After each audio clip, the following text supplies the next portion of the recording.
This is Arsecast Extra. Hello and welcome to another Arsecast Extra, as always, with James from Gunnerblog. James, a badly morning to you. Badly, sadly morning. I'm afraid so. How are you doing? How are you feeling today?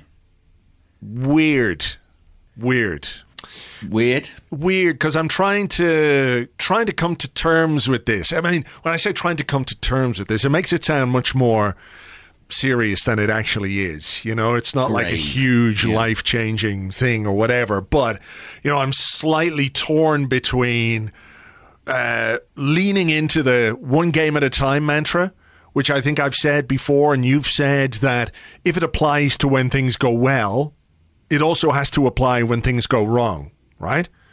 Mm-hmm. That's part of why I think we've been extolling the virtues of this one game at a time, because it means that you don't get carried away when you win, and you don't get too dismayed or too downhearted and what have you when you lose. Nevertheless, there's an element of all this that feels like I've just picked off a very substantial scab, and underneath there's a festering wound kind of thing. So that's where I am with all this, and I'm sure we'll tease it out. How about you?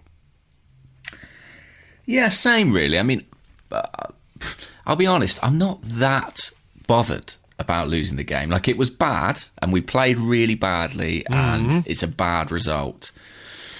But I accept that can happen, that, you know, everything can go wrong, and pretty much everything did go wrong last night. My fear is more related to kind of the longer term repercussions of that. You know, to what extent will Arsenal and Mikel Arteta be able to compartmentalise this, put it in a box and throw that box to the bottom of the ocean? Do you worry about that bit? Do you worry about that aspect of it? Like the ability to say, okay, this was terrible, it was a bad result, it was a bad performance. I'm not necessarily worried about that per se, because I think throughout this season we've seen reactions to bad results and bad performances which have told me that there is the ability within this group of players to do that. My major concern is that this isn't just about getting everybody on the training ground today and saying, look, lads, let's pick ourselves up, dust ourselves off, and go again. It's that a couple of very important players who should be part of that can't be picked up and dusted down because they're over there in traction, if you know what I mean. Yeah, I think that's true. I think the psychological part will still be a challenge, and I think that, you know, I remember Arsene Wenger used to say all the time about confidence. You go up in the stairs, you come down in the elevator. And, you know, I do slightly fear that there could be repercussions. Any heavy defeat can kind of sit with you as a player for a little bit of time.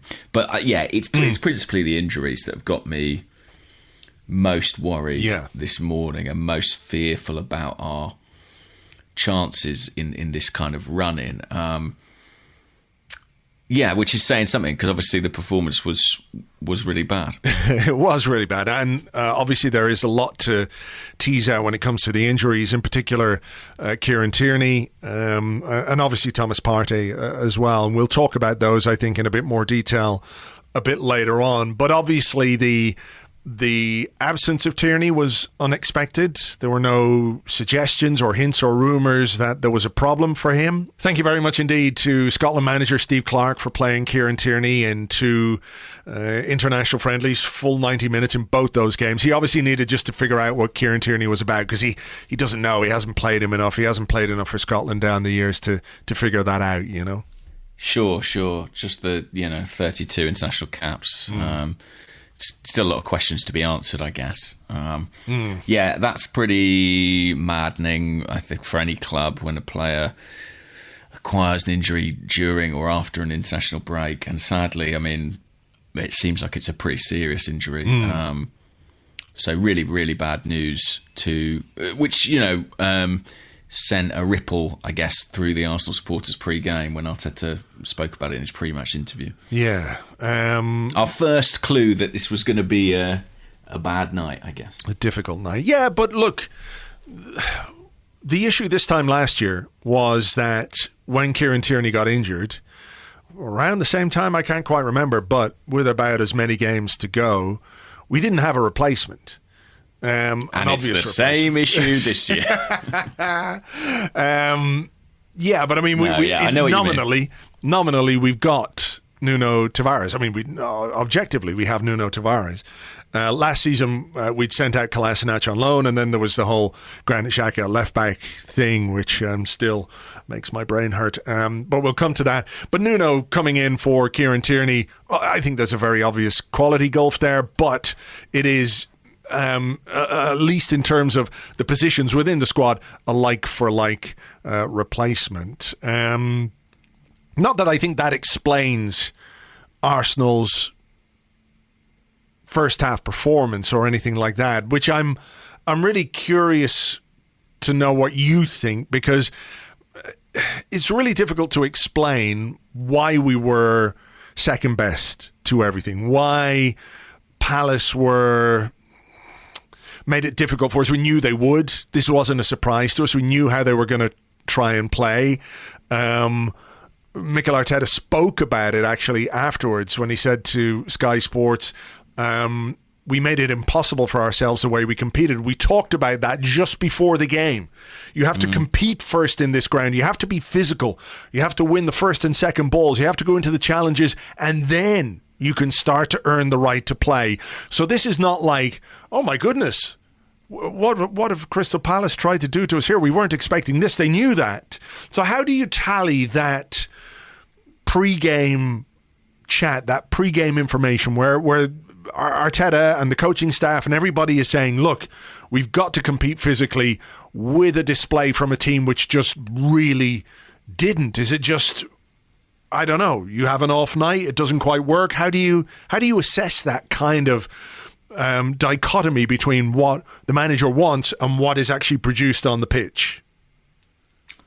Well, I guess that telling somebody something is very different to them experiencing it. And, you know, to take that to its most extreme example, you could tell me if I'm getting in the ring with Mike Tyson, oh, you know, keep at a distance, don't let him hit you. Don't get punched. You know. Yeah, exactly. What you want to do is try and knock him out. Okay, mate, cheers. Like, I do think Arsenal were really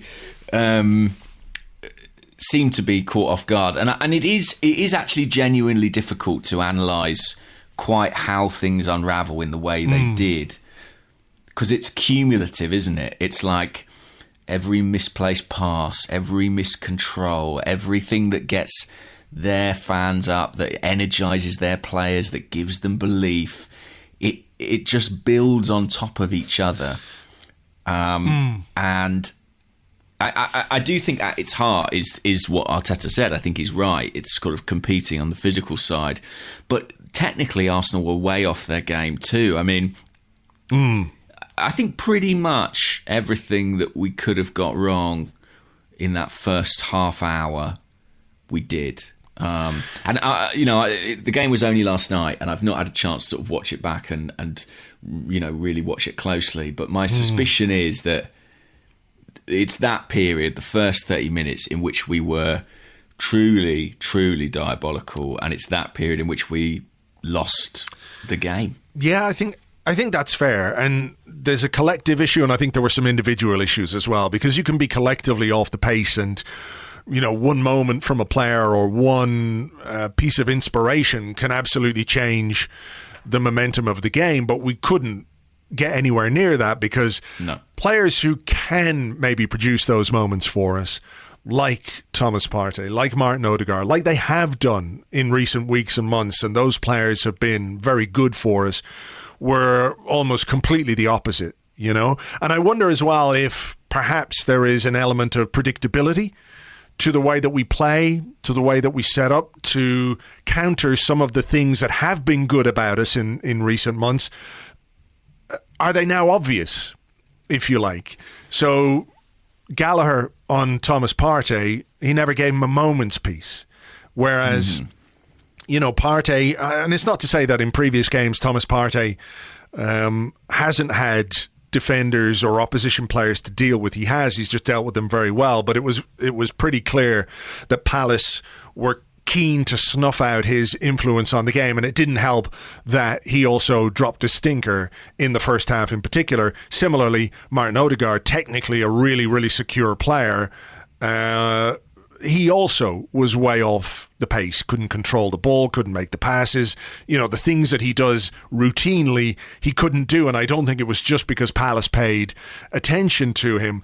I'm thinking as well, and I'm sure we'll talk about Alexander Lacazette also, whereby, look, there are things that he has done well in recent months, and there are aspects to his game which have benefited others, but he's now really, really, really easy to defend against. I don't think Joachim Anderson will ever have an easier game in his life from a defensive point of view. So that aspect of what we do and how we do it, I wonder, did that play a part?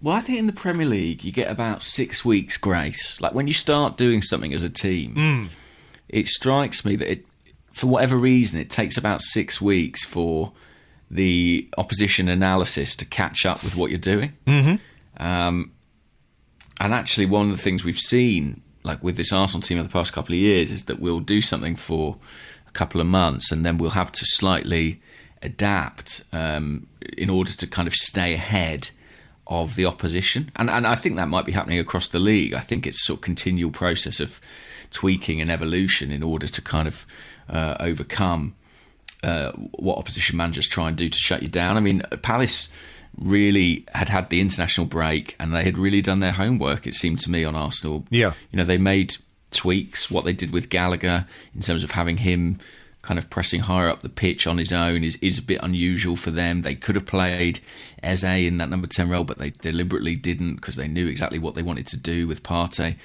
Vieira spoke after the game about the centre-halves that they picked and how they told one of them to just push higher up onto Lacazette and just follow him everywhere he goes.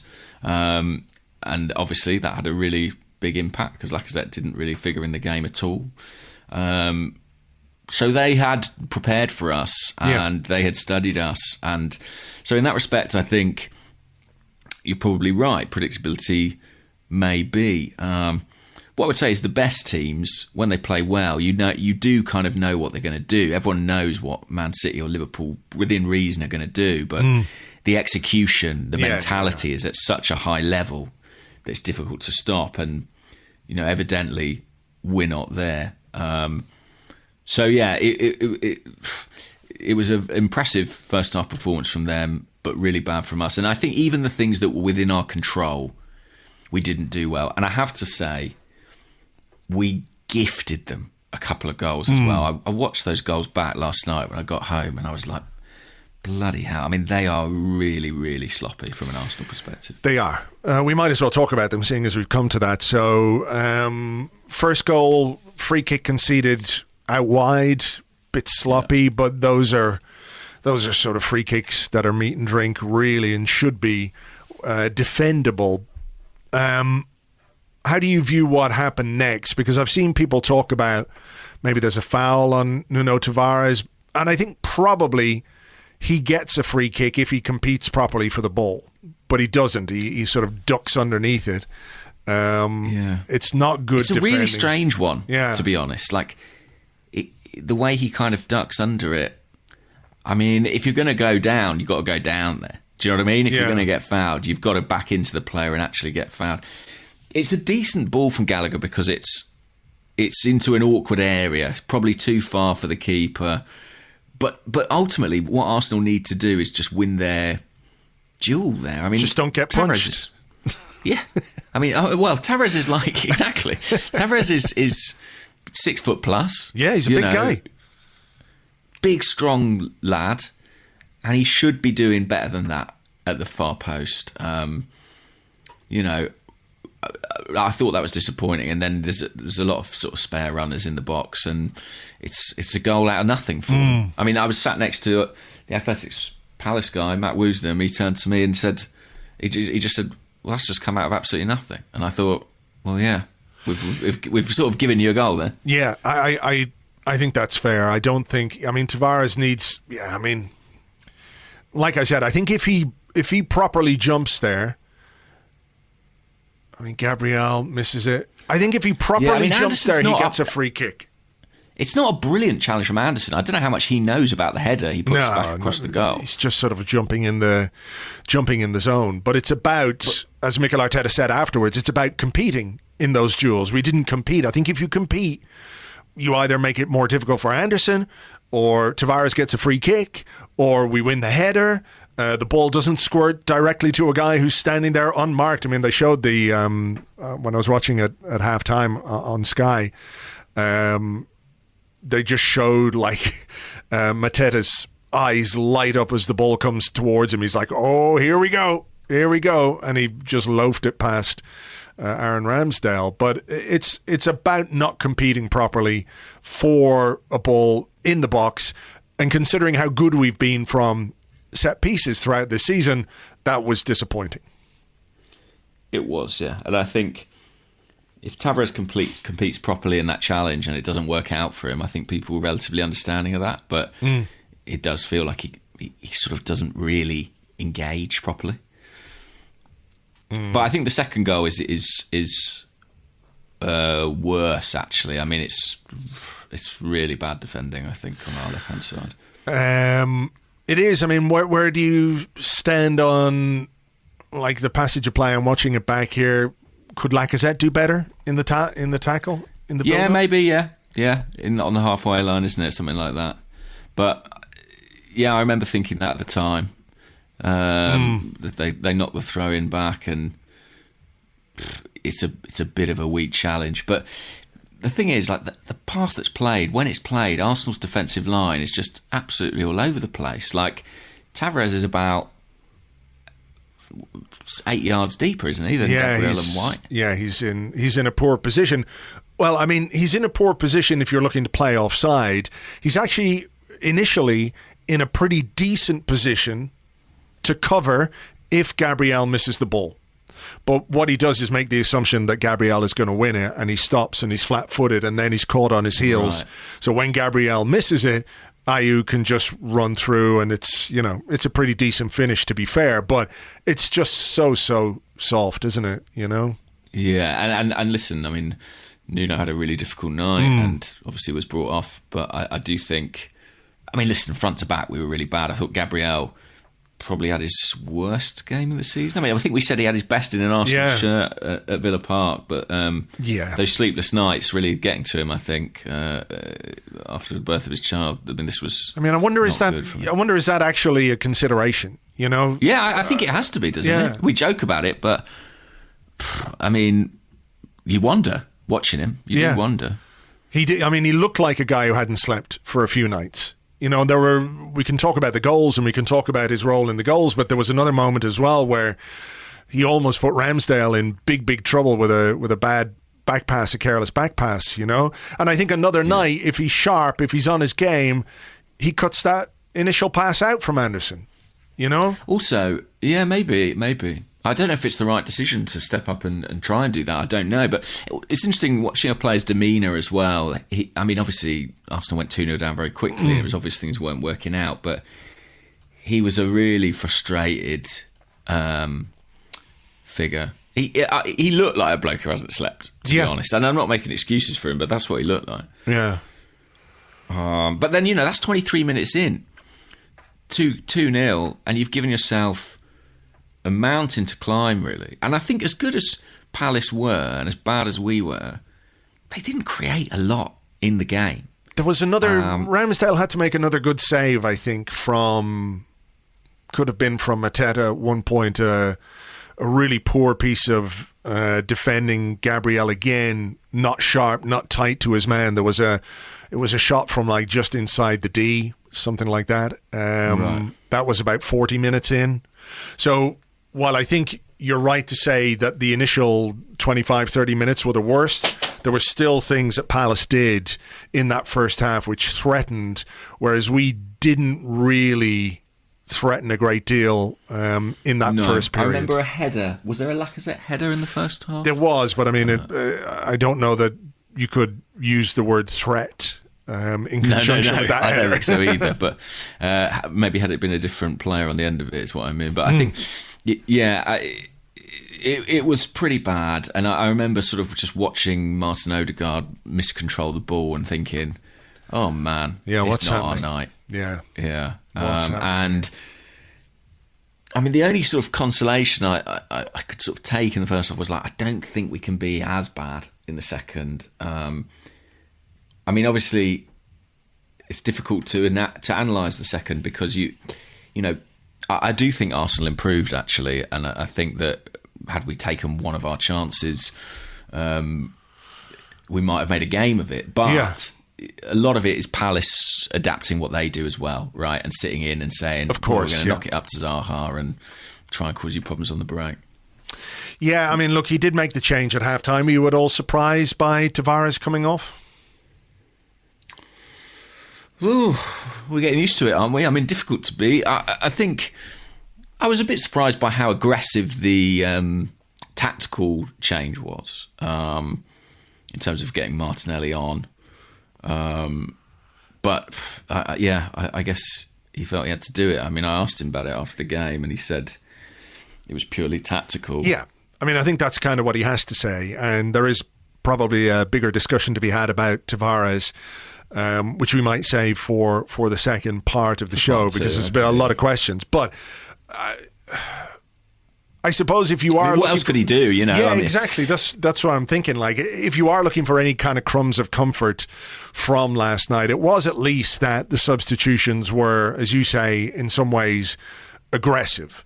I'm not sure Xhaka at left back, you can say, is an attacking substitution, but it was designed so we could get an extra attacker on the pitch. We took off Cedric to put on Nketiah, another forward on the pitch.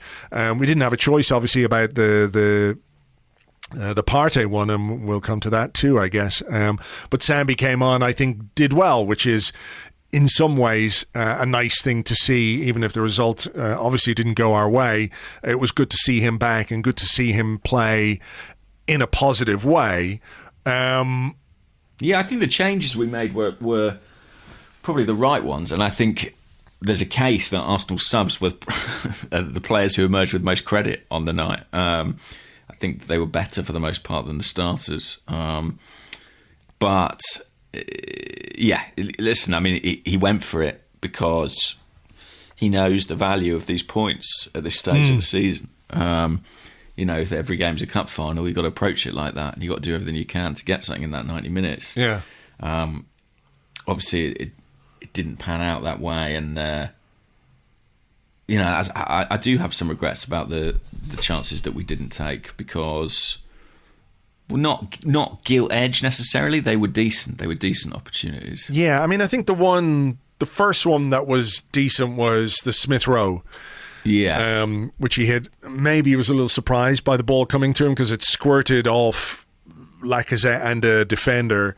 It wasn't as if, he was waiting for a pass, but maybe he should have been sharper there. What else? There was a Martin Odegaard chance as well, which I think he should have scored. A couple of minutes later. And certainly a goal can change the complexion of the game, as we know, and it might put a bit of fear into the opposition.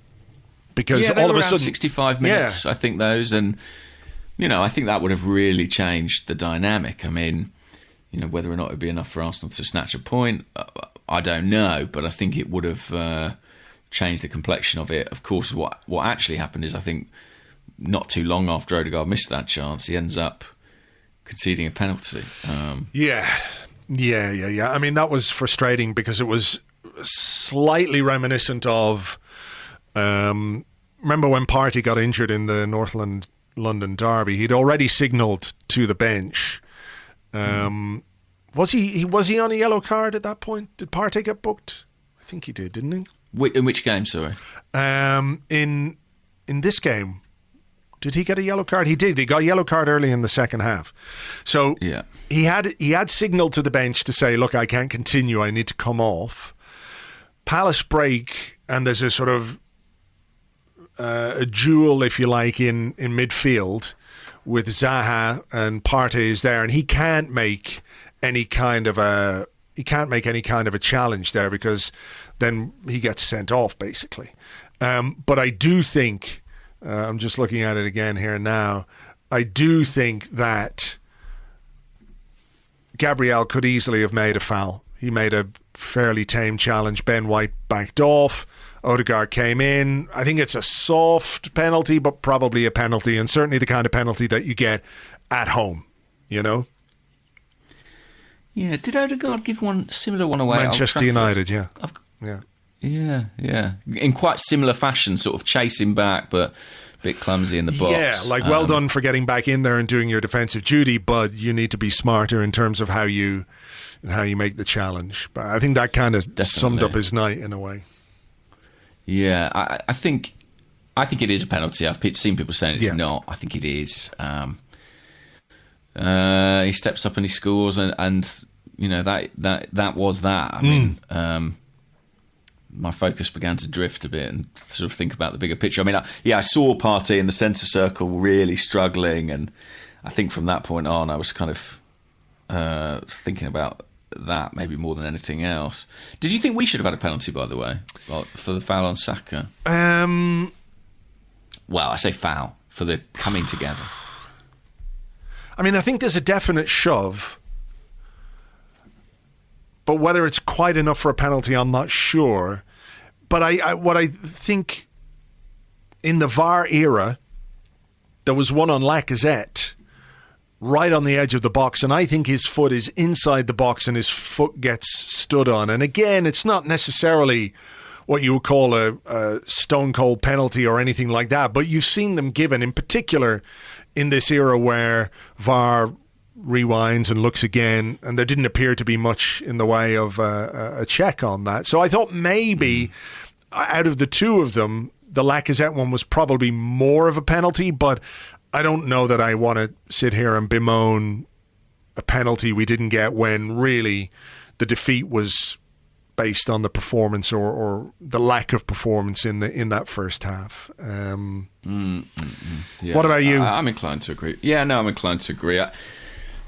I'm not sure the Saka one is for me. I think if it's given, it probably isn't overturned, but I think if that was given against Arsenal, you'd think it was very, very soft. And yeah, I mean, trying to think what happened after that. I mean, Eddie Nketiah, bless him, scored an absolute wonder goal. Yeah. Comes off the bar, sort of sums up the way things are for him at the present time. And we ended up playing a pretty wild formation. I think it was basically two centre halves and everyone else pushing on. Yeah. But we didn't really get anywhere. I do think that. Listen, nobody wants to hear it, I'm sure, but I do think we were better in the second half.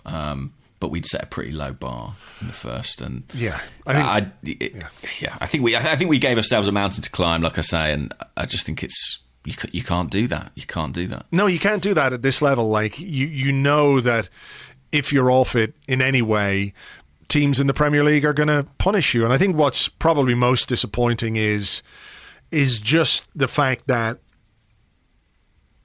we weren't competitive, we weren't physically at it. I know I've seen people say we were bullied. I'm not necessarily sure that's the case, even if Zaha versus Cedric felt a little bit unfair at times. God bless him. He did try his best. Cedric he made one very good tackle in the box, as I recall. And then gave the ball away and nearly conceded a penalty. Sure. Which is kind of a thing he's done of late. But, I don't want to be critical of him per se, because I think he did try hard against Zaha, who is quite physically difficult to play against. But across the pitch, it wasn't so much that we were bullied. It's just that we just weren't there. And then on top of that, the technical aspects of our game, where you might expect to have a bit more quality in areas of the pitch where you can start to do them some damage, it just wasn't there. And I think, do you want to talk about up front? Do you want to talk about Lacazette? Yeah, we can do, yeah. I mean, I thought, like I say, I think Palace made plans for him, and I think maybe more and more teams are doing that. And when we were behind in the game, we really struggled for presence in that part of the pitch. He really, really struggled to impose himself in the game. And obviously the goals are a big issue. and we've spoken about that. But when you're not scoring goals, it's just so imperative that you do the other things well, and he didn't do them well at all. Yeah. I mean, is it time to call halt? Halt is the wrong word. Is it time to consider something else? Because as I said, he has done some things well, and he has helped bring others into play. But I just think it's now too predictable. It's too easy to see what way he plays. I think he drops too deep. We don't have enough presence. He is almost zero goal threat. I don't know how many hours it is since his last goal from open play. I'm sure the stats out there doing the rounds. What we need in a centre forward, or what we look for in a centre forward, are we giving him too much of a free pass in a way? Because at the end of the day, his job is to score goals. And I know the system is such that, the role that he's playing, it sounds stupid to say his role as a centre forward is not to score goals, because I think it is. And that's what Mikel Arteta talked about when he said, what are you looking for in a striker? A couple of weeks ago, he was asked, what are you looking for in the striker that you're going to try and sign in the summer? And he said, first thing is goal threat. We need goals from the centre forward. So I don't believe that he is just saying to Lacazette, well, we don't need you to score goals. We do need him to score goals. We've needed him to score goals for a while now. But the things that he was effective at are no longer effective in the way that he plays at centre forward. And I think it's too easy for teams to control him and to control the lack of threat that he has. And I just wonder if we need to do something a bit different now. I think it's sort of, without wishing to dodge the question, I think it's sort of a bigger question really about the shape of the team more generally, and to what extent are we going to be able to preserve what we've been doing up until this point. I think I completely understand why Arteta is stuck with something that's been working and that's been producing really good results.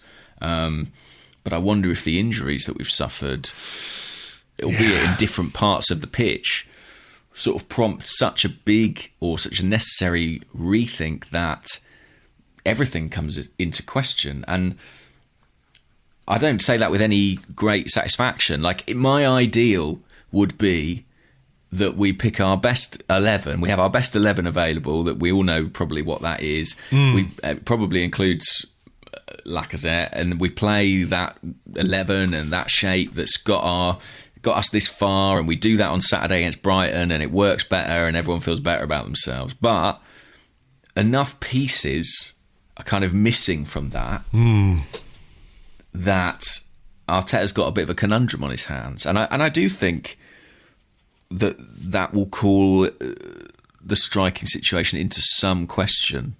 I mean, if I had to make a prediction, I think he'll stick with Lacazette, because I think if he's losing Partey, I think he will still want to have that kind of seniority through the spine of the team. That's just my hunch. No, I get that, and I do get that side of it, but I just think there comes a point where you have to acknowledge that a player is not giving you enough. And I know there's another aspect to this. There's another side of this. There's a paucity of options for the manager in that position, for reasons we all know and understand. That makes it more difficult to make a change. Like, I think if we had a couple of other strikers in the team or in the squad, I don't know that this is a difficult decision in any way. No, I agree. It's a straightforward decision in that instance. Yeah, on form, I don't know that you say Lacazette is in our best 11. If we're looking at it from a form perspective. I mean, even simple stuff like the amount of times he got caught offside last night in positions where, like that, you're experienced. You've played the game for X amount of years. You can't be caught offside in moments like that, I just think we have to consider the lack of form as something that impacts the team selection, even if the options we have available to us are imperfect. And I have to say, I would be inclined to think about Gabriel Martinelli starting up front at the weekend against Brighton. I know it's People will have their pros and cons and all that kind of stuff. But when we talk about being predictable, when we talk about maybe bringing something different to the team, a different dynamic, he plays in a different way. But maybe the injuries that we've suffered to Tierney, to Partey, which are going to have an impact on team selection, also necessitate a slight change in the way that we play the game. So we can't play, let's say, if you want to call it the Lacazette game, it becomes more difficult to play that way if you don't have Partey and if you don't have Kieran Tierney. Yeah, I think it could go either way. I mean, if you're going to drop Lacazette, I think Martinelli is the one. I don't see... I don't really take like Nketiah or even Pepe particularly seriously there. I mean, Smith Rowe at the start of the second half sort of went and played, as far as I could see, pretty close to Lacazette. I mean, they were almost operating like a front two at times, and I do wonder if that option of Smith Rowe might be in Arteta's mind. For me, Martinelli is kind of the obvious one. I actually thought he breathed some life into the team when he came off the bench yesterday. His directness, his willingness to make something happen. He's so hungry around the penalty box, and that's something Lacazette doesn't really seem to have. That hunger for goal scoring is certainly not evident in the way that he plays the game right now. So yeah, I think. Listen, the manager has to be thinking about it. It's just a question of if he sort of takes the plunge, and I think a lot of that will depend on the changes that he feels he has to make elsewhere. Well, we'll come to those, I think, in part two. Okay. But just sort of going back to what we were talking about at the start of the show, Arteta spoke on Sky afterwards and said all the things, that you would expect a manager to say. It wasn't good enough, it was unacceptable, all those kinds of things, which, any manager is going to say after any kind of performance like that, if he's being in any way honest. And I think one of the things you have to say about Arteta is he's generally pretty honest about his assessment of our performances and the way that we played. But then he said, we have to know this is not good enough for this club. It's an opportunity to see our unity, and if you're on the boat. When everything goes well, everybody wants to be there. Now, jump on the boat and give us a hand. So the implication obviously is like, okay, it's easy to take the plaudits when things are good, but we have to respond to this. So how do we view this in the context of this season, this top four chase? Personally, I think it's hugely important that this gets put in a box. Like, I don't mean ignore it. I don't mean dismiss the way that we played or anything like that. I think we have to look at that performance and absolutely say, it's not good enough. We've got to do better. But I don't think it will be in any way helpful for us to dwell on it. I know it's easier said than done. It's not, it's like saying, if you get in the ring with Mike Tyson and you get the head punched off you and I say to you, James, look, listen, just stop thinking about the pain. It'll be fine for your next fight. Get back out there. And you're going, but look, my eyes are swollen I think I really shut. need some training or something. Yeah, my nose is all broken. It's easier said than done, but it is part of this when he talks about unity, when he talks about team spirit, when he talks about mental strength and the ability to deal with difficult situations. We kind of have to say, okay, our one game at a time, it was good when it was good and this was bad, but now we have to just we really have to stick it away and compartmentalize it as best we can. Yeah, we do. And I think at this stage of the season, especially for us as fans, every win and every defeat weigh heavier. The stakes feel really high right now. We have to hope that internally they can manage that better. And also use this as kind of motivation. Arsenal were humbled by Crystal Palace and they've got a point to prove and they've got an opportunity on Saturday to put that right. And I think when we've been on such a good run that when we eventually lost, which was inevitable, I think it was always going to feel, how can I put it? Not seismic, but, inevitably the worry would be, okay, is this the wheels coming off? Because we've all got that sort of anxiety within us. It doesn't have to be that, It doesn't have to be that. And like I say, the only thing that's giving me pause for thought here is if it was just the game, if they just played badly at Palace and got heavily beat, didn't take their chances, were punished for their mistakes, I think I'd be sitting here this morning thinking, do you know what? That happens. We're good, but we're not that good that we have the quality and the mentality to avoid that happening. Every so often, you're going to get caught in the Premier League. You're going to get sucker punched. Chelsea got beat 4-1 by Brentford at Stamford Bridge this weekend. Yeah. This is the nature of the league. But my far bigger worry is that we may have lost two players who are much more difficult to replace than certain others in the team, and that will disrupt us in a way that goes much further than just isolating it to one game. I think that's fair, and we've got lots of questions about that, actually, about what we do and the implications of those injuries and everything else. So unless there's anything else, do you want to leave it for part one there, and we'll come back and do all that in the next bit? Yeah, absolutely, yeah. Let's do it. All right. We will take a break. We'll be right back with your questions and more right after this.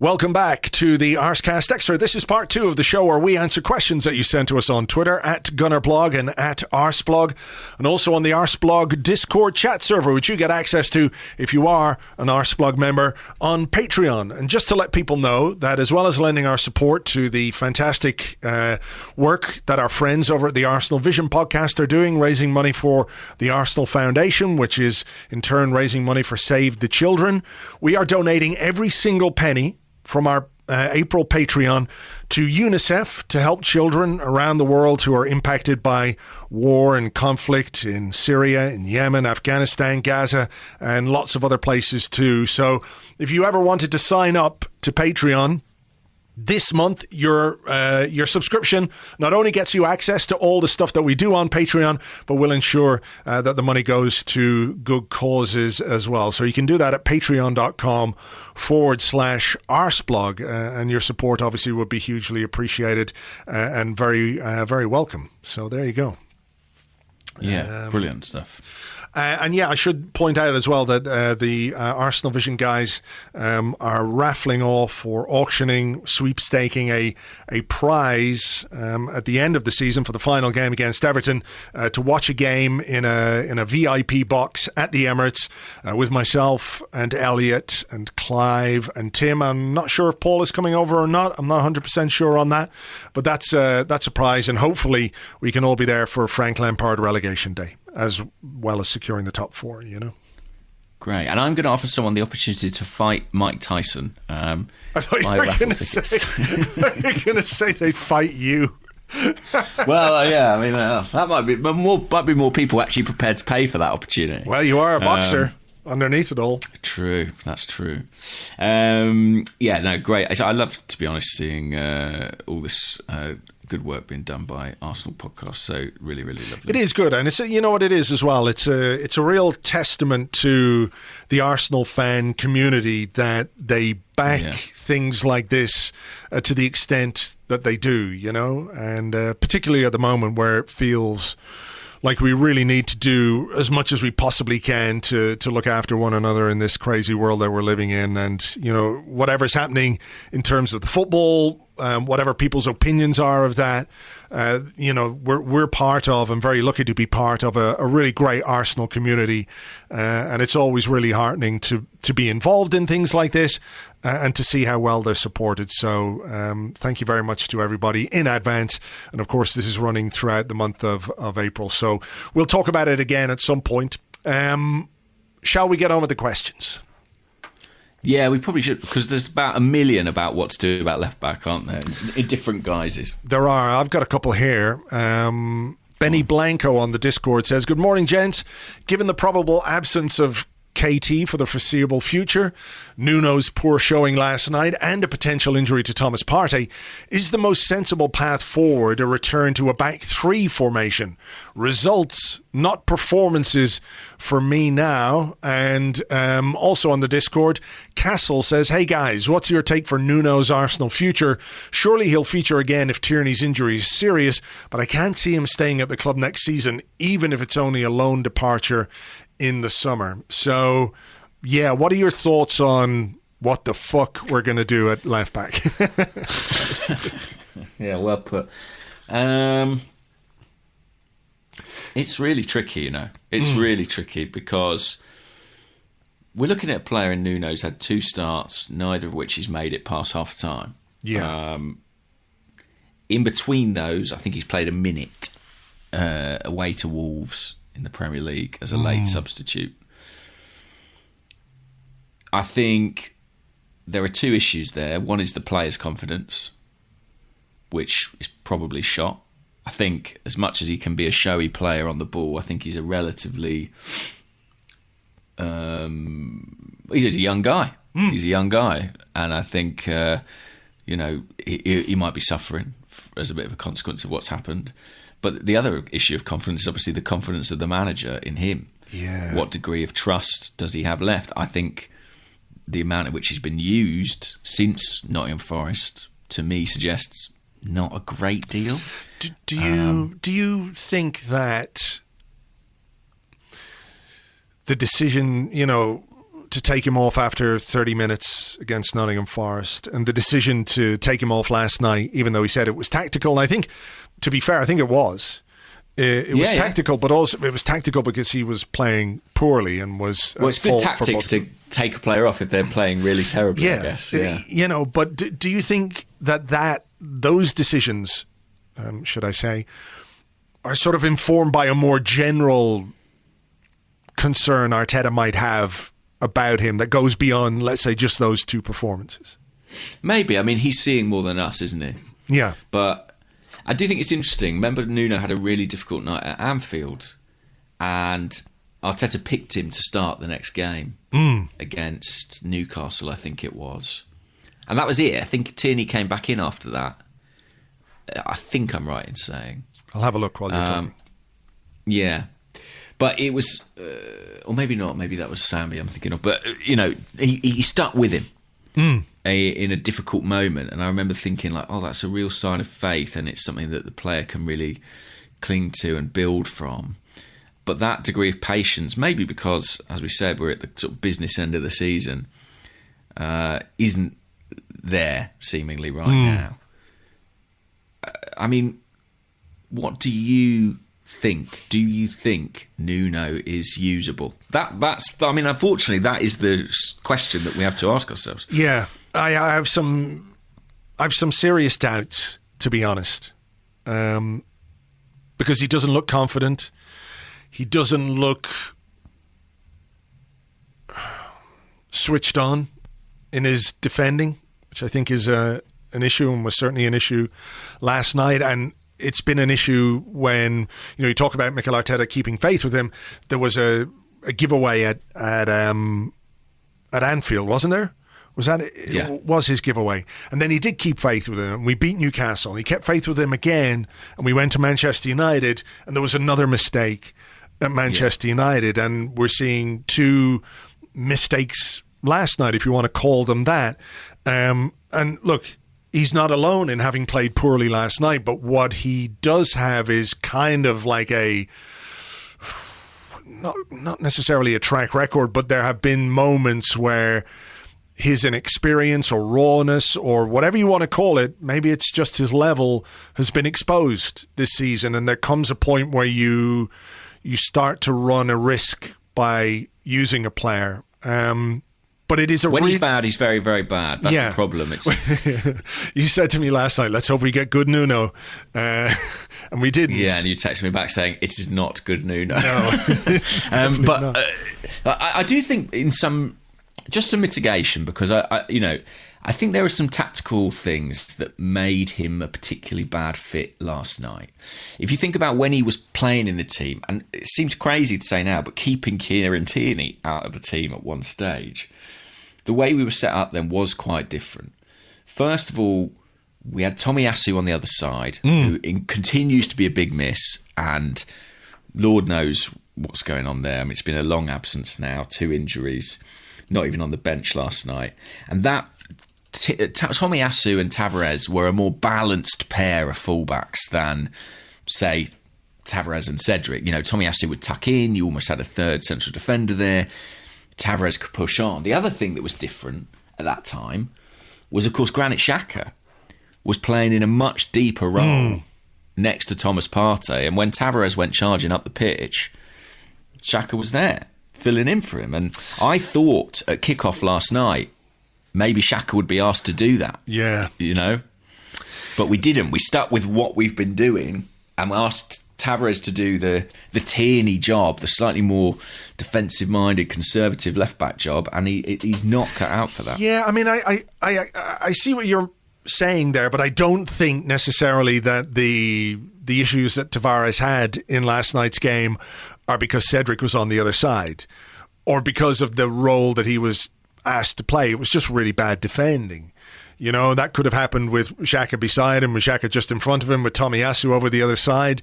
I suppose what I'm saying is, can you protect him or hide is the wrong word, but can you if you are going to use him, I'll say this, if you're going to use him, I think you need to tweak the setup of the team to mitigate against his weaknesses. Well, I think this is why people are talking about using a back 3, for example, so you can play him as a wing back. I mean, the whole thing is really, really complicated, because if you decide he's not usable, who is?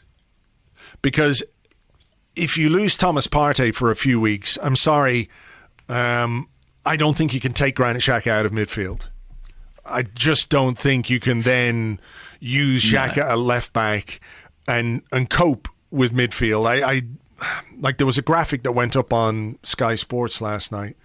Where did I see it? When Xhaka and Partey play together, Arsenal, like, they average 2.4 points a game, something like that. And when they don't play together, it's a good combination. Let me see if I can find it here. I think AFC stuff had it. Yeah. Games with the two of them together, with 14, without 14, wins 11, and without 6. Win percentage 79% versus 43%. Points per game 2.4 versus 1.5. So if you lose one of those pieces, I don't think you can then just completely install a brand new midfield by playing Granit Xhaka at left back, and that was what would you do in midfield? It would have to be one at Odegaard and Smith Rowe or something like that, I Yeah, guess.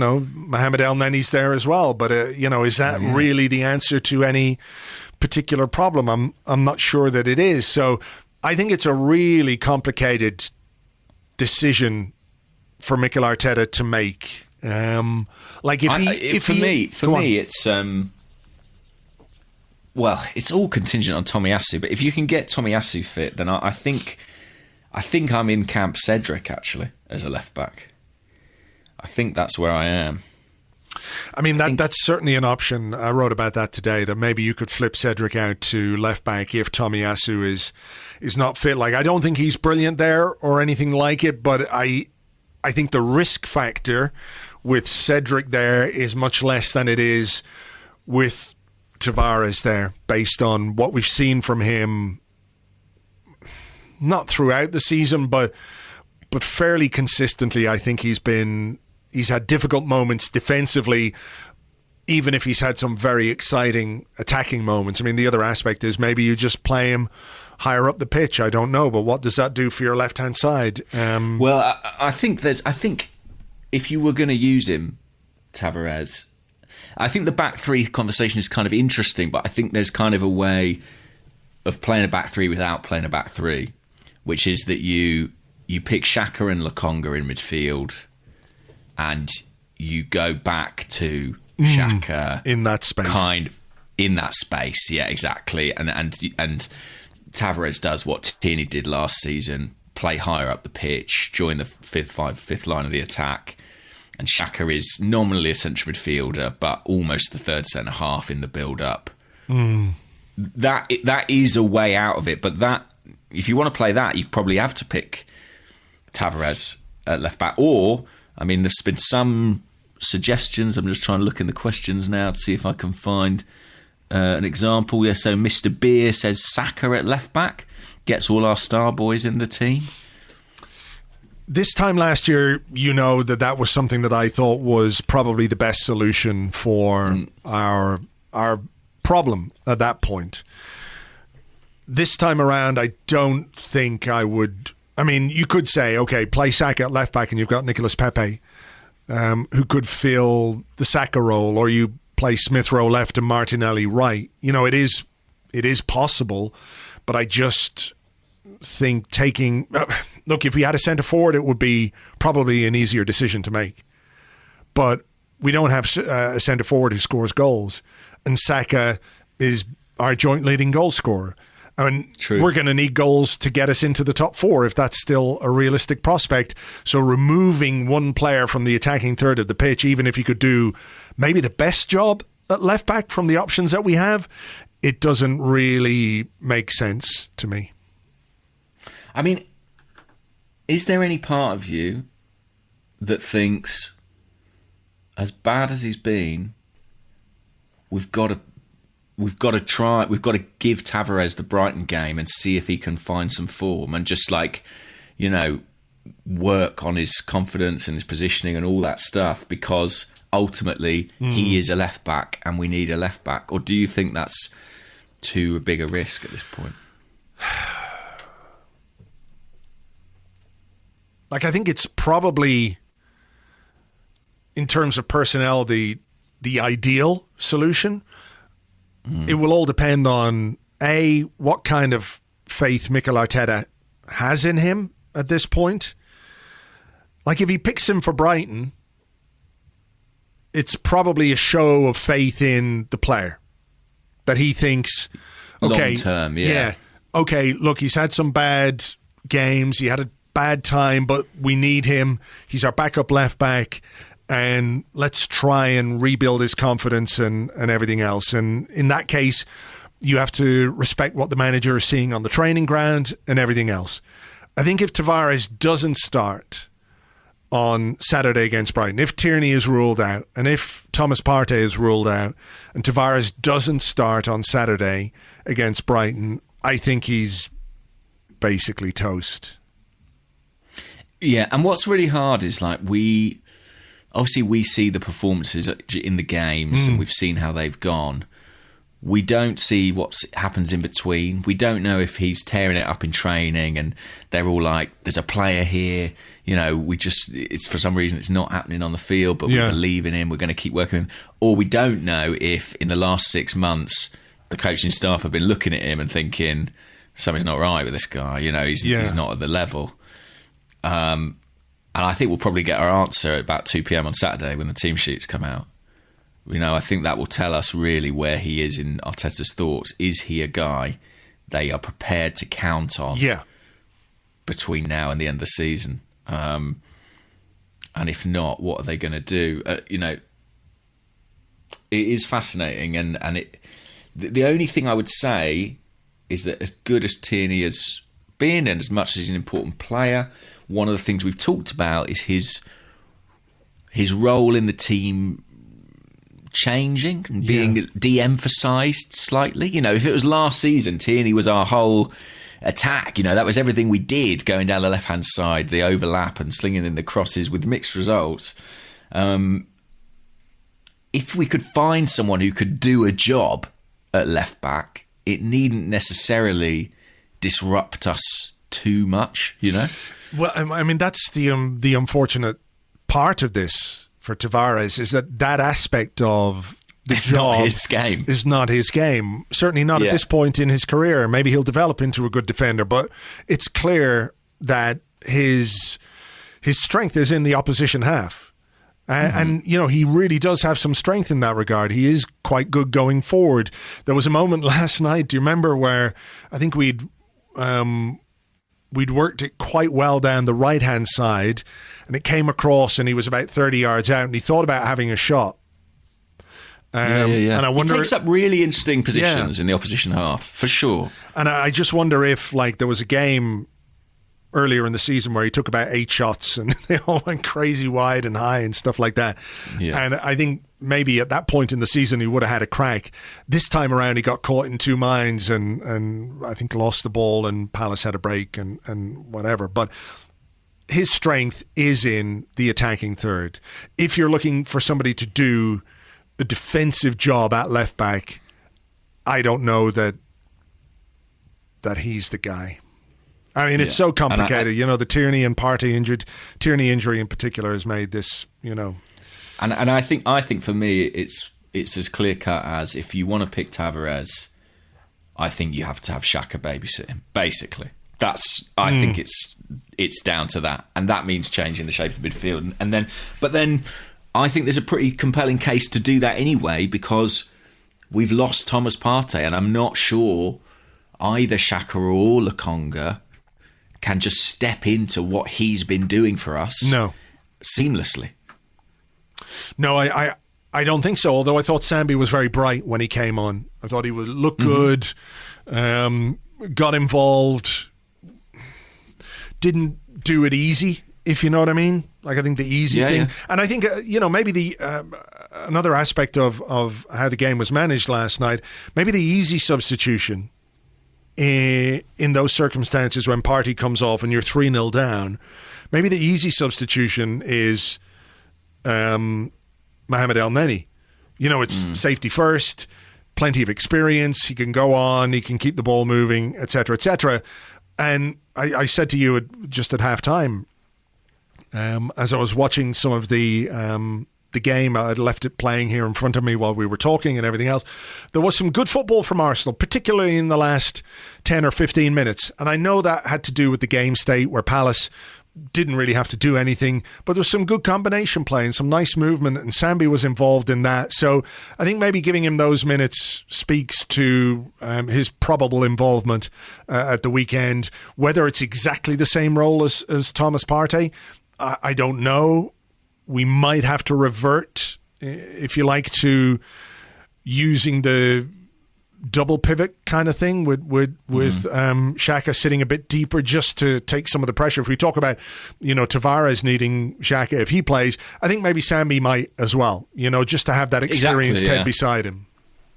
I think that's where this is headed, to be honest with you. And it's a bit frustrating because, it feels like we sort of slightly moved away from that and we're evolving past it. But I sort of think it might be a situation of needs must. I mean, they see Sambi as someone who can play that Partey role one day in future. I think that's where they view his career going.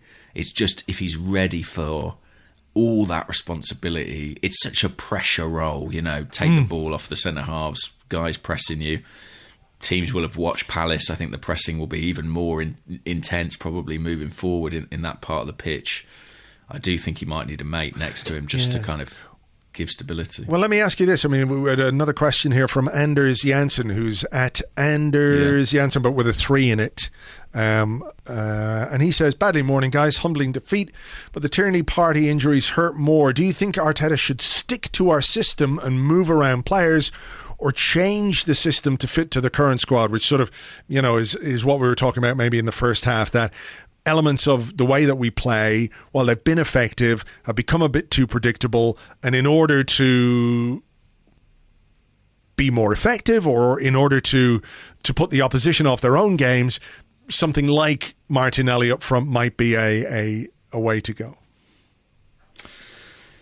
Yeah, I mean, like I said, if we had Partey and we had Tierney, I'd say stick, don't twist, and see if you can recapture what you were doing. But I think that some of this necessitates a degree of change because our squad isn't deep enough that we can lose players and do the same things. That's the reality, I think. We don't have another Partey. You know, we don't have another Tierney even. I think back to the Villa game.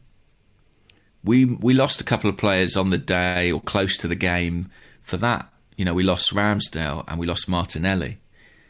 But those are players in positions where it doesn't hurt us that much. Yeah. And that's not true across most of the pitch. I do wonder, though, you know, I guess where I seem to be heading towards in terms of what happens next is something like moving Xhaka a bit deeper next to Sambi. But of course, that affects what you're doing in the opposition third. So then I think that becomes up for debate and up for grabs as well. And if you need to enliven that, Martinelli through the middle is a way to do it. Equally, will Arteta see that as too much change at this point in time? I mean, what even really about... hard to know. Look, I don't think Eddie Nketiah has been brilliant or anything else, but let's say you're looking for somebody to do what you want Lacazette to do, but to do it with perhaps a bit more energy and a bit more spritefulness and a bit more zip, which, to be fair, I think Eddie showed last night. There was some nice movement in around the box at times, hit the bar, of course. He was pretty good, I thought. It was pretty good. Like, I mean, he's not our future. We all know that. We all know what the lay of the land is here. But, like, at some point, do you not have to just try at least and send a message to a player, like, your form matters. Even if we're short of options, your form matters. And if you can't do it, then someone else has to. Maybe. As I said in part one, I'd be much more excited about the prospect of Martinelli than Nketiah. Oh, sure. Me too. Don't get me wrong. Yeah. And probably even more intrigued by Smith Rowe, to be frank. Oh, really? Yeah, I think so. Right. I actually thought Smith Rowe. I think I query this because I've seen commentary to the contrary, but I thought Smith Rowe had I thought he had some pretty good moments in the game. Actually, I know he had the big miss, but I think he grew into it. Yeah. Yeah. Second half, I thought there was some really interesting stuff from him around the edge of the box. You know, I think he actually showed some sort of clever touches to kind of play between the lines in a way that, you know, is kind of what we've been looking for Lacazette to do off late. And I thought maybe there's something in that. I don't know. Yeah, no, I agree. I think when he moved more centrally, he started to play with a bit more intent, a bit more forward intent. And the speed combination was good. Yeah. Yeah. So, you know, I don't rule that out. I mean, well, listen, one thing it does, I mean, we're not grateful for this, but it does make Saturday very interesting. Like, that team selection will be one of the most interesting of the season, I suspect. How much do you think that the team selection on Saturday will be with just Saturday in mind? Like, the reports on Tierney are that potentially he needs surgery, so the season is over. Like, do you then pick a team for Saturday, which is, okay, this is how we're going to cope with this for the rest of the season? Or do you literally just go, okay, we've got to deal with this. We've got to deal with the Partey thing. Let's pick a team to win this game, see how people perform and go from there. Or do you think there might be a bit more of a long-term or medium-term view on how we set up? Yeah, it's a good question. I think realistically, they have to win the game. And I think it will be a team to win the game. And I think if things come out of that you want to carry forward, then maybe you do. But I think at this stage of the season, I think a lot of decisions are short term. What do you think?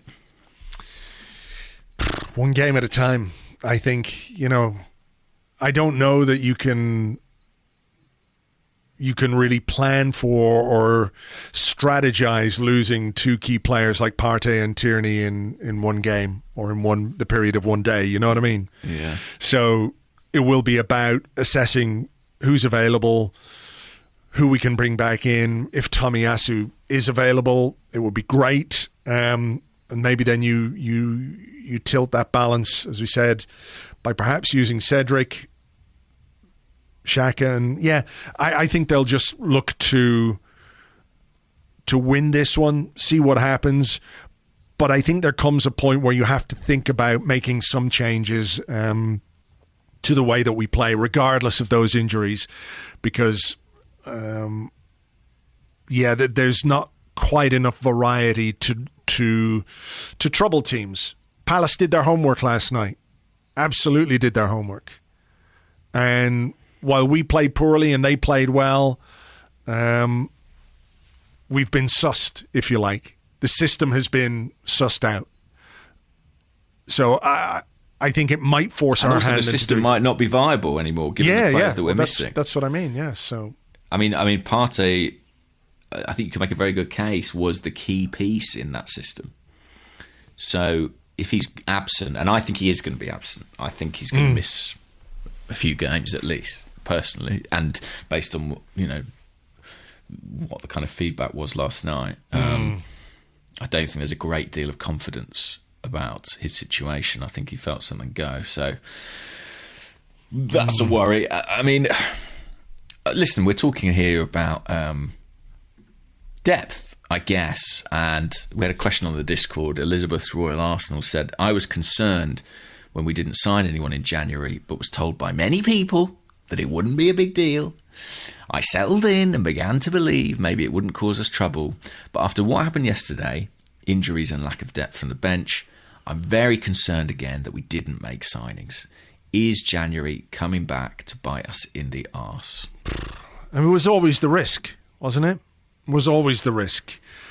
I don't think everybody said it's going to be fine, don't worry about it. It was always a worry that when you thin out your squad, injuries and suspensions are going to have a bigger impact than they would otherwise. Then it comes back to what you think about recruitment and how we should recruit. The argument you could make is that we could have got a short-term signing in, short-term player. But when I think about the injuries that we've got, or the ones that we've picked up, in central midfield, it's not really... We've got players. We've got Sambi, we've got El Neni, we've got Xhaka. At left back, we've got Tavares. Nobody was saying we should sign a left back in January. Nobody was saying we should sign a central midfielder in January, really. Maybe some people did. What people were saying there was a lot of talk, wasn't there? Arthur was linked, and I guess, that's fair. That's fair. It was on the list. It was on the list because Maitland-Niles was going. That's fair. And indeed went. Yeah, but again, if you parse it right down again, you could say that, on top of the players I already mentioned, you've got Smith Rowe and you've got Odegaard who could play in there as well. So that idea of should we just bring in a player for the sake of bringing in a player, we've done enough of that. And I think the general consensus was that we shouldn't just go and sign a striker for the sake of signing a striker, It opens up the whole Aubameyang debate again. But look, it's water under the bridge at this point. I don't know what the answer is to that, really, other than it was a calculated gamble, I guess. And to this point, it's worked out. Arsenal have had some benefit from carrying a smaller squad this season, for sure, I think, in terms of the connection and the group and the focus and pulling in one direction. But this is the other side of it. When you lose players, you start to feel it. I think it's probably not helped by the fact that Spurs appear to have had quite a good January. They made a couple of signings that improved their first 11. Yeah. Bentancur and Kulusevski came in and have made a big difference. I think the bigger issue really is that, Arsenal, we're kind of at a point in our trajectory and in the building of the squad where we've got a strong first 11, and then you look beyond that and we don't have very much. And I think fixing that is actually a fairly substantial job that will take time. And I'm not sure it could have been done in January. I mean, we might have got one or two in, but like you say, I'm not sure that would have fixed all the problems we've got. So Yes, depth is an issue, but there are reasons, I guess, they chose to carry the squad that they're carrying. Yeah, it's that balance, isn't it? Like, it's hard. Yeah, I hate the way we've done our transfer business. Let's not do that anymore. And then when we don't do that, there's a potential downside to that too, where maybe just a warm body would be useful. But then if you sign someone who's sitting on the bench or who's not that good, or you get a Denis Suarez, people give out about that as well. Like I said, it's a calculated risk. I think up until now, it's worked out fairly well. It's about how much he can galvanize the players that he's got after a defeat like this, which, as I said earlier on, you do want to put it in the one game at a time box, but at the same time, there are old wounds there that aren't too difficult to pick at, because they're still pretty recent. So I understand why there is an element of fear. Like, it's easy to go, okay, here we go when things are going well. But it's also easy to go, oh, fuck, here we go again, when you get turned over like we did against Palace. So Sure. And I understand. think the scoreline, emphasises that. And in terms of the squad and the depth, I mean, it's interesting, isn't it? I mean, we love Kieran Tierney, we love Thomas Partey, but I guess if you were going to bet, I feel bad saying this, but if you're going to bet on a couple of players to break down, eek, yeah, they'd be up there, wouldn't they? That's true. In this squad.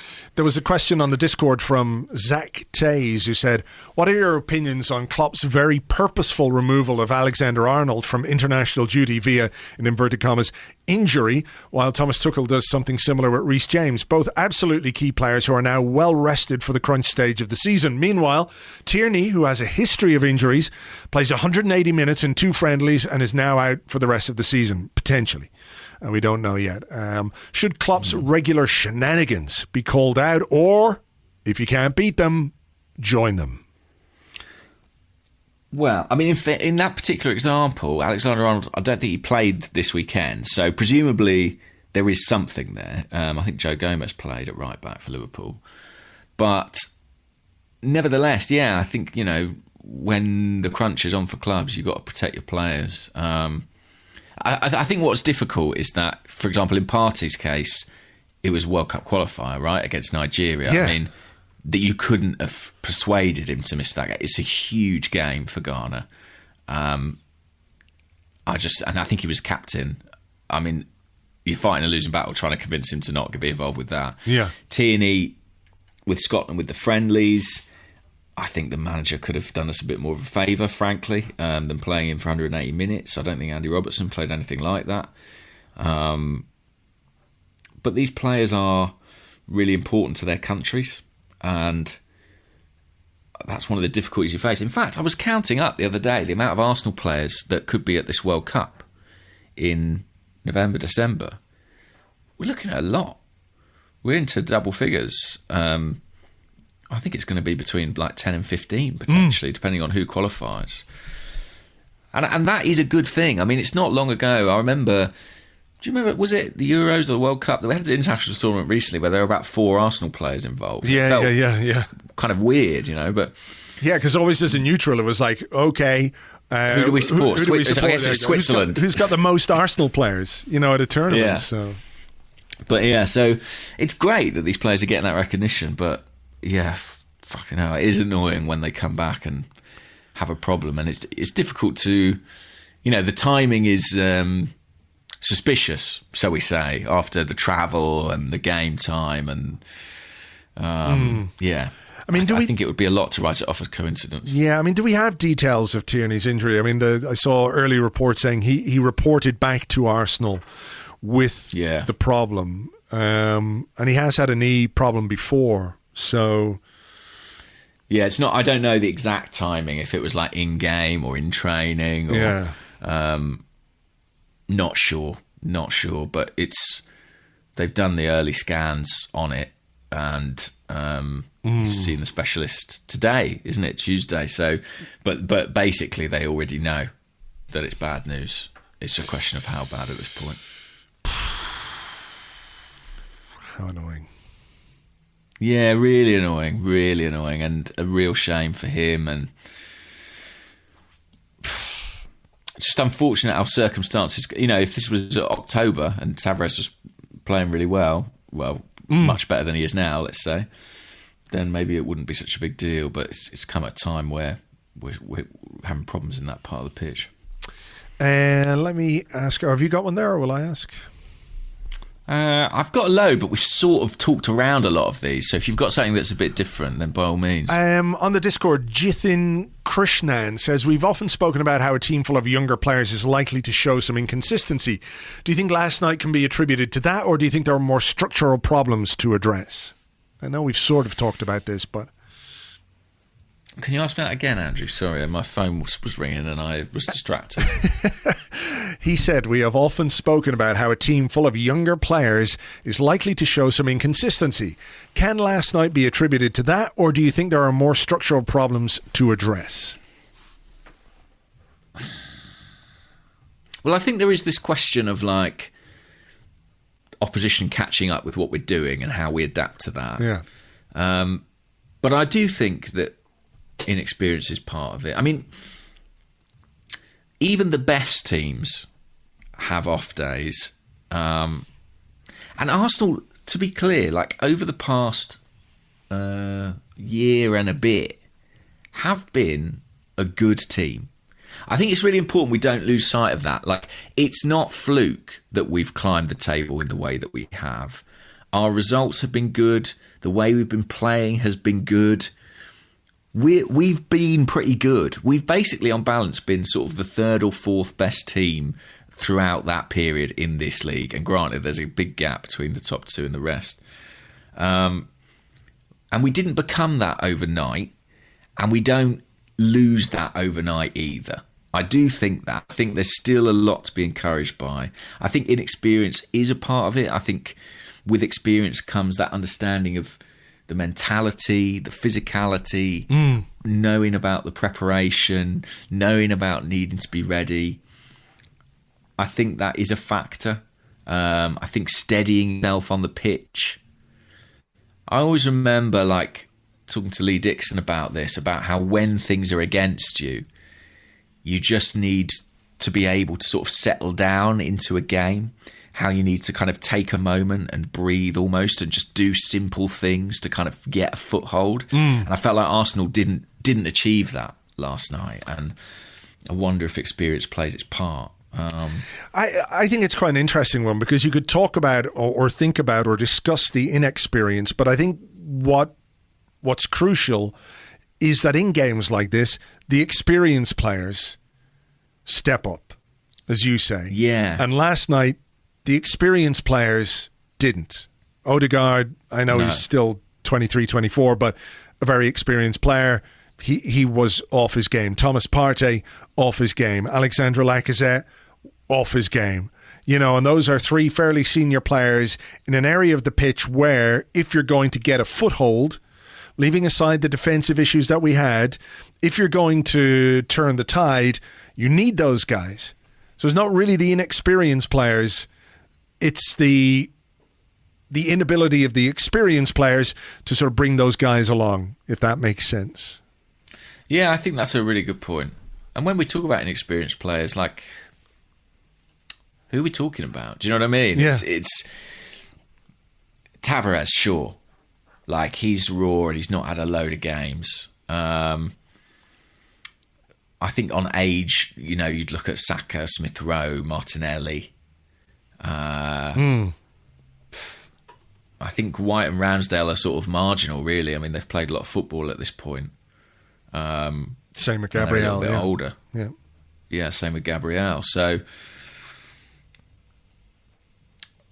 maybe inexperience isn't right. Maybe it's not about age, what I'm saying, about knowing this stuff, but maybe it's about kind of the growth of a team. And it doesn't matter if they're 19 or they're 28. But there are things that you learn playing together. Yeah. And I think we do have a way to go on that front. And I also think it's just a reflection of sort of how good we are or how not good we are. You know, we're sort of... Yeah, this is where we are. We've been all season long. We've been a team where if we don't turn up, this could happen. We don't have immunity from this. We're just not. We don't have the quality or the mentality to be completely resistant to it. Let's do one final. Stating the obvious. Yeah. Sure. Let's just do one final question here, because I think we've, pretty much all the questions today have been around the issues that we've already discussed in terms of left back and midfield and how we jig the team, etc. But Ken Moody, who's on Twitter at Ken_Moody, he says another question: Ogungbo, Flores, Aziz, Patino. Do we have any youngsters ready to help out in the run-in? And I think this is quite interesting, just from the perspective of how do you fill the bench, and how prepared are you maybe to use a player when maybe under normal circumstances you wouldn't?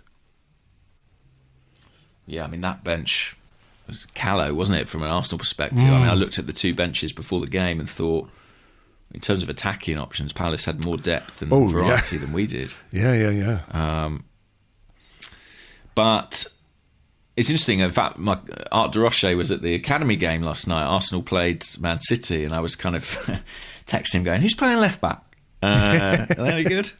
And funnily enough, they play with three at the back. They play with a wing back, so it's not exactly a straight fit in terms of bringing somebody in. Is there a young player? I mean, there's a lot of talk about the Mexican boys doing well at the moment, isn't there? Is it Flores? Yeah, who was on the bench last night for the first time. But a lot of the quality young players in the group are out on loan. If you think about someone like Brooke Norton-Cuffey's doing really well. Could be an option for us at fullback on the right-hand side. He's out on loan. But that, again, it's the kind of loan that he needs. It's absolutely. I'm not complaining. I know. Yeah. To be honest, I'm not convinced there is somebody in the academy who's ready to step up and figure between now and the end of the season. It's a bunch of cup finals, and I'm not sure you drop a kid into a cup final. I remember even when we played Chelsea in the pandemic, Bukayo Saka, who'd been brilliant that season, didn't get off the bench because it was an occasion for people who were kind of hardened to the experience, and I think Arteta will lean into that. So, I'm not sure I see someone stepping up from the 23s or the academy group. It does feel a bit like on that bench they're there to make up the numbers. Yeah. And I think it will stay that way. What about you? I mean, I think the only sort of area of the pitch where you could potentially use someone is in the attacking side of it. I don't think Aziz and Patino are quite there for central midfield, and hopefully we don't get to a point where we need to use them or anything like that. But I do wonder if someone like Omari Hutchinson, if it's the final 10 minutes of the game and your two attacking substitutions are Pepe and Nketiah, and you don't have anyone else, is that the kind of change you can make and you can say to a young guy, just go on there, get on the ball, have a run at them, see what happens, no pressure on you, you're a kid, try and play your game, whatever it might be. I think that's really the only one for me, that kind of a change. Maybe Flores is somebody who you could use. I don't quite know how ready he is, but I think there's a generation gap, if you like, between the under-23s that we have and the readiness for Premier League football. So these guys at the moment are there to, like you say, make up the numbers on the bench,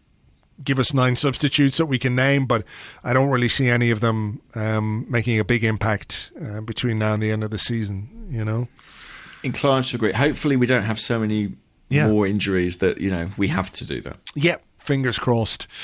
Fingers crossed for that. Okay, well, look, I think we better leave it there for now, and we can hopefully put this game in the box and then take the box out to the desert and bury the box in the desert and then come back, get ourselves refreshed and go again for for Brighton at the weekend. We will, of course, preview that for you on Patreon a bit later in the week, patreon.com/Arseblog. For now, though, we'll leave it there. Thank you as ever for being here. Thank you for listening, and we'll catch you on the next one. Bye-bye.